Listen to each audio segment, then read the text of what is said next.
Rouleau de saumon mariné aux poires.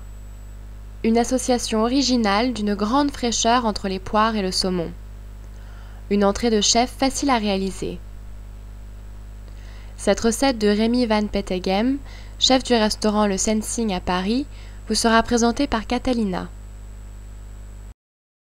Moi, je voulais savoir, au fait, parce que c'est une combination saumon-poire, c'est assez peu commun. Comment est-ce que c'était venu cette idée de faire Ça cette m'est venu un combinaison? petit peu par hasard parce que en me baladant sur le marché, j'ai vu des poires qui étaient vraiment super belles. Je me suis dit, je vais les travailler, je vais voir ce que ça va donner.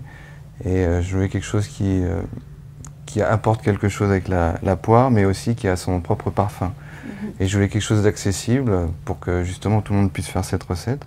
Donc il m'a semblé que le saumon, c'était une façon assez originale justement d'agrémenter les poires. Donc c'est pour ça que j'ai mélangé ces deux produits. D'accord. Et donc la texture en bouche, ça doit être quand même assez peu commun, le saumon fondant comme ça. Est-ce que les poires sont fondantes aussi, cette variété de Voilà. poires qui sont angélisses? Tout à fait, c'est une poire qui est assez ferme, qui se tient bien à la cuisson. Donc je les poêle un tout petit peu pour leur apporter une caramélisation des sucres pour apporter un petit peu plus de parfum. Mais ça reste quand même un petit peu avec de la texture. C'est pour ça que je rajoute des pignons de pain pour apporter un petit peu de croquant également.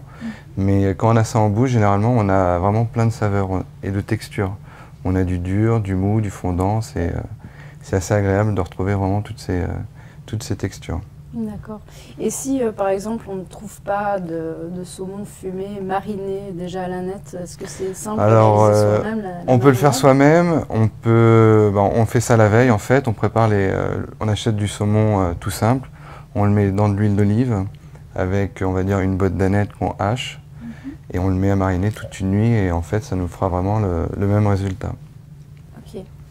Et donc pour le dressage, on met, c'est quoi, la loi c'est 2 tranches de saumon Non, par après, assiette? il faut qu'on s'adapte en fonction déjà des assiettes parce qu'il faut que ce soit harmonieux. On peut en mettre. Moi, j'ai mis 2 petits rouleaux, mais on peut les couper en 4 pour faire un petit peu plus de quantité, faire une forme différente.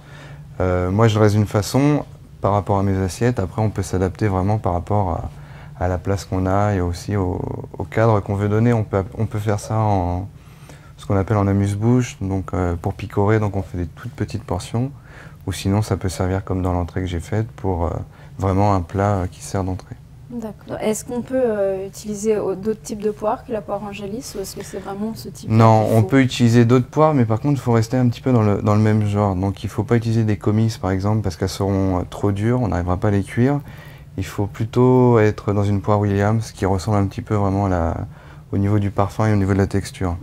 Parce qu'elle se gardera bien justement au niveau de la cuisson et elle apporte aussi beaucoup de saveur. D'accord. Et il faut toujours les prendre en saison pour qu'il y ait un maximum Voilà, de moi de saveur. toute façon, tout ce que je fais ici, je mets vraiment le point sur les saisons.